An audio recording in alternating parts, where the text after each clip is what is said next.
नमस्कार मंडळी, श्री स्वामी समर्थ. स्वागत आहे तुमचं माझ्या यूट्यूब चॅनलवर.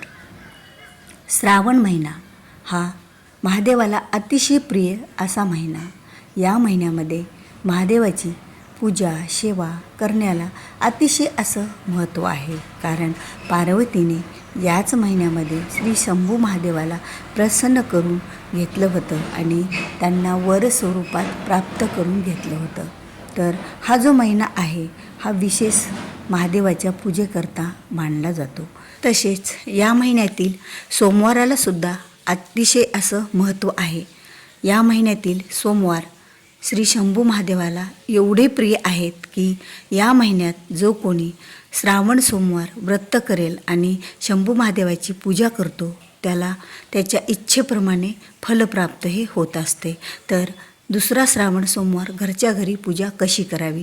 पहिल्या प्रथम आपल्या एक दीप प्रज्वलित करून घ्यावा. आपल्या देवघरासमोर पाट किंवा चौरंग टाकावा. त्यावर लाल किंवा पिवळे किंवा पांढरे वस्त्र त्यावर आथरावे. त्यानंतर दीप हा आग्नेय कोपऱ्यामध्ये आग्नेय दिशेला ठेवावा. कारण ती दिशा म्हणजे अग्नीची आणि दिवा हा अग्नी स्वरूपात आपल्या पूजेची साक्ष म्हणून राहतो. त्यानंतर एक मुठभर तांदळावर सुपारी, पूजेची सुपारी गणपती म्हणून स्थापन करावी. तिचीसुद्धा विधिवत पूजा करावी. हळदी कुंकू अक्षदा आणि एखादं गंध अक्षदा फूल आणि नैवेद्य म्हणजे खडी साखरेचं दाखवून सुपारीची पूजा करावी. त्यानंतर एक तामण घ्यावं आणि त्या तामणामध्ये आपल्याला महादेवाचा अभिषेक करायचा आहे. त्या तामणामध्ये एक बेलपत्र ठेवावं आणि बेलपत्र ठेवून त्यावर महादेवाची पिंडही स्थापन करावी. कारण या जे काही अभिषेकाचं पाणी तीर्थ त्या ताटामध्ये व्यवस्थित राहिलं पाहिजे, खाली नाही सांडलं पाहिजे. कारण ते जर सांडलं अभिषेक करताना पाणी खाली आणि त्याच्यावर जर पाय पडला तर त्याचे दोष आपल्याला लागत असतात. त्यामुळे मोठ्यात मोठं असं ताट घ्या जेणेकरून तुम्ही अभिषेक करताना दूध पाणी कोणतीही वस्तू ही खाली नाही सांडली पाहिजे. मग नंतर अगोदर पाण्याने अभिषेक घालावा. ओम नमः शिवाय, ओम नमः शिवाय म्हणत आणि अगोदर स्नान घालून घ्यावं आणि त्यानंतर दुधाने अभिषेक सुरू करावा. आता अभिषेक हा तुम्ही रुद्र अभिषेक म्हणत अभिषेक करू शकता. रुद्रचं पठण करत किंवा ओम नमः शिवाय असंही म्हणत किंवा ओम त्र्यंबकम यजामहे सुगंधिं पुष्टिवर्धनम उर्वारुकमेव बंधनान मृत्युमोक्षीय मामृतात. हा जो महामृत्युंजय मंत्र महादेवाचा आहे तो सुद्धा आपण पठण करत म्हणजे म्हणत सुद्धा अभिषेक करू शकतो. आता अभिषेक करताना पंचामृत स्नानाने करा किंवा दुधाने, दह्याने, मधाने, साखरेने कुठल्याही पंचामृतापैकी एका पदार्थाने आपण अभिषेक करू शकतो. किंवा पाचही पदार्थ जर आपल्याला मिळत असतील तर ते एकत्र करावे आणि व्यवस्थित एकत्र करून नंतर त्यांनी अभिषेक हा श्री शंभू महादेवाचा करावा. कारण पंचामृत अभिषेक हा शंभू महादेवाला खूप आवडत असतो आणि तो आपल्या घरच्या शिवलिंगावर तो अभिषेक करावा. आता शिवलिंग तुमच्याकडे जे असेल ते, तुमच्याजवळ जर पाषाणाचं शिवलिंग असेल तरीही किंवा तुमच्याकडे पितळाचं किंवा आणखी एखाद्या धातूचं जर शिवलिंग असेल तर कुठलंही शिवलिंग हे पवित्र आणि शिवलिंगावर आपण आपल्या घरी पूजाही करू शकतो. आता दुधाने अभिषेक झाल्याच्या नंतर परत एकदा शुद्ध पाण्याने अभिषेक करावा मंत्र म्हणत ओम नमः शिवाय, ओम नमः शिवाय. आता ही जी महादेवाची पिंड आहे, लिंग आहे, तो अभिषेक झाल्याच्या नंतर त्यावर आता बरंच दूध दही तूप हे साचलेलं राहतं. त्याला स्वच्छ करून ते पुसून नंतर एका आपण जो काही चौरंग पाठपूजेकरता टाकलेला आहे त्याच्याखाली अगोदर बेलाचं पान महादेवाला आसनासाठी टाकावं आणि पान हे उलटं न टाकता सरळ ठेवावं आणि नंतर त्यावर आपली महादेवाची शिवलिंग स्थापन करावा. आणि आपण जी काही रांगोळी, रेखीव रांगोळी ही श्री महादेवासमोर काढून घ्यावी. कारण अगोदर आपण जर रांगोळी काढली अभिषेकाचा तर ती पाण्याद्वारे ही मोडली जाते. त्यामुळे आपण पूजा करताना ती रांगोळी काढून घ्यावी. आता संपूर्ण पूजा करताना आपण आता महादेवाचा अभिषेक तर झालेलाच आहे, पण आता बेलवा अर्पण, महादेवाला शिवमूठ अर्पण आणि श्री शिवलिंगाची पूजा, तर त्यावेळेला तुपाचा दिवासुद्धा एका बाजूला लावावा. म्हणजे आता उजव्या हाताला, देवाच्या उजव्या हाताला तुपाचा दिवा आणि डाव्या हाताला हा आपल्याला तेलाचा दिवा प्रज्वलित करायचा आहे, जो आपण प्रथम प्रज्वलित केला.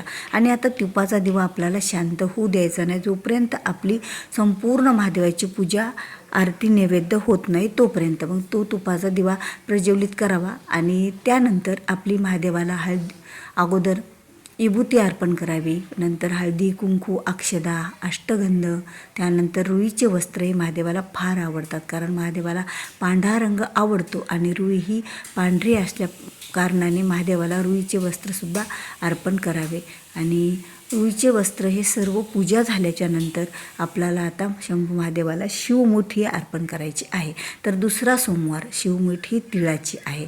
तर तिळाची शिवमूठ अर्पण करताना तीळ हे आता कुठलंही धान्य जे शिवमुठीच आहे ते स्वच्छ अगोदर करून घ्यावं आणि नंतरच त्याची शिवमुठी महादेवाला अर्पण करावं, कारण त्यामध्ये किडे वगैरे असतात ते सर्व काढून घ्यावे. शिवमूठ हातात घ्यावी आणि हा एक शब्द म्हणावे की हे शंभू महादेवा, मी जर कोणाची नावडती असेल, माझ्या नंदा भाऊजया, दीर भाऊ बहिणी, सखे सोयरे, सासू सासरे, जेवढ्यांची मी नावडती असेल त्या सर्वांची मला आवडती करे देवा, असं शिवमुठ अर्पण करताना आपण बोलायचे आहेत हे शब्द.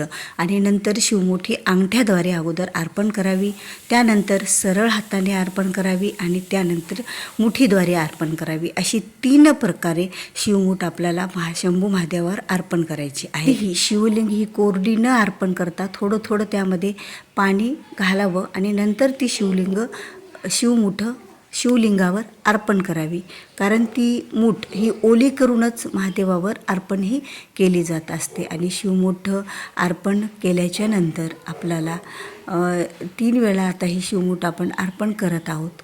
1 वेळा अंगठ्याद्वारे, सरळ हाताने आणि नंतर मुठीद्वारे. 3ही वेळा ही शिवमुठ आपण अर्पण करताना सतत हे शब्द तर बोलतच राहायचे आहेत.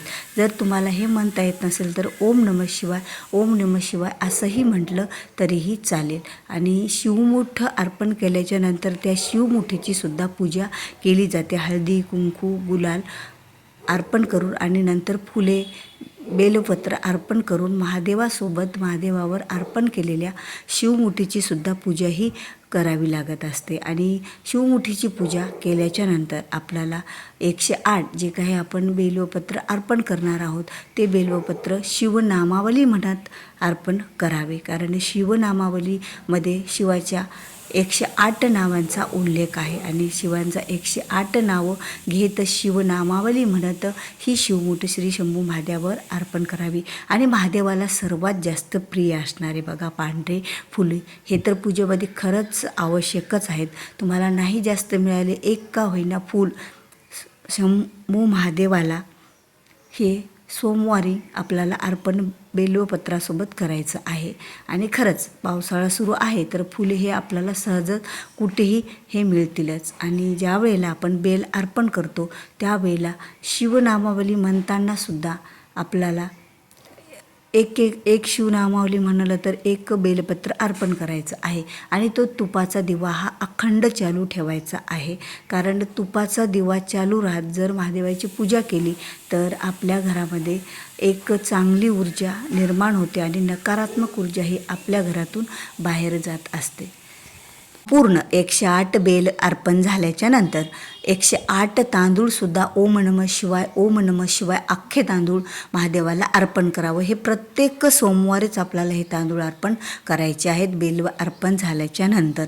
आता 108 तांदूळ अर्पण झाल्याच्या नंतर महादेवाला पांढरी फुले आपल्याला जेवढी मिळतील तेवढी अर्पण करावी. आणि महादेवाला छान संपूर्ण फुले अर्पण करताना ओम नमः शिवाय, ओम नमः शिवाय असं म्हणावं, कारण पांढऱ्या फुलासोबत आपल्याला लाल फुले, पिवळे फुले, जे फुले मिळतील ती पण अर्पण करावे, कारण शिवलिंगामध्ये पार्वती माता आणि गणपती बाप्पा यांचासुद्धा वास आहे. त्यामुळे सर्वच देवतांची शिवलिंगासोबत पूजाही होत असते. आता ही संपूर्ण पूजा झाल्याच्या नंतर आपल्याला आरती करायची. अगोदर धूप वाळून घ्यायचा, म्हणजे धूपम दर्शयामी, श्री महादेव देवता धूपम दर्शयामी असं म्हणत धूप वाळून घ्यायचा. त्यानंतर महादेव देवता दीपम दर्शयामी असं म्हणत दिवासुद्धा तो जो आपण प्रज्वलित करून ठेवलेला आहे तो आरतीसुद्धा वाळून घ्यायची. आणि त्यानंतर एखादा गोड पदार्थाचा नैवेद्य हा शिवलिंगाला महादेवाला दाखवून घ्यायचा. आणि नंतर गणपती बाप्पाची आरती, शंभू महादेवाची आरती आणि त्याचबरोबर देवीची आरती म्हणून आपल्याला ही पूजा संपन्न करायची. आणि त्यावेळेला जर तुम्ही नैवेद्य केलेला असेल, म्हणजे पोळी भाजी वरण भात, तर ते आपण दाखवू शकतो. किंवा आपल्याला संध्याकाळपर्यंत केव्हाही जेव्हा जमेल तेव्हा आपल्याला नैवेद्य हा महादेवाला दाखवला तरीही चालतो. तर तुम्हाला हा व्हिडिओ आवडला असेल तर व्हिडिओला लाईक करा, शेअर करा आणि चॅनलवर नवीन असाल तर चॅनलला सबस्क्राईब करा. भेटूया पुन्हा अशाच एका नवीन माहितीपूर्ण व्हिडिओसोबत. तोपर्यंत बोलत राहा. श्री स्वामी समर्थ. जय जय स्वामी समर्थ.